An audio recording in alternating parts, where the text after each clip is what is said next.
आणि अमरावतीचे सुपुत्र जस्टिस भूषण गवई उद्या सरन्यायाधीश पदाची शपथ घेणार आहेत। जस्टिस भूषण गवई हे भारताचे 52वे सरन्यायाधीश असतील। 23 नोव्हेंबर 2025 पर्यंत जस्टिस गवई यांचा कार्यकाळ राहणार आहे। पुन्हा एकदा मराठमोळे सरन्यायाधीश पदभार स्वीकारतील। त्यांचा परिवार आजच दिल्लीकडे रवाना झाला आहे।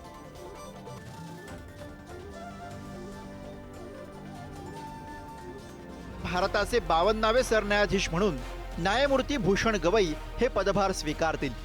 23 नोव्हेंबर 2025 पर्यंत ते सरन्यायाधीश म्हणून कार्यरत असतील। 24 नोव्हेंबर 1960 रोजी अमरावतीमध्ये न्यायमूर्ती भूषण गवई यांचा जन्म झाला।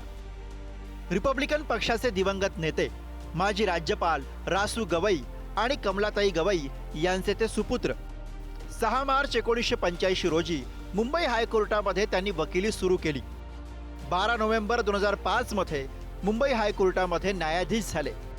24 मे 2019 मध्ये न्यायमूर्ती गवई यांची सुप्रीम कोर्टामध्ये न्यायाधीश म्हणून नियुक्ती झाली।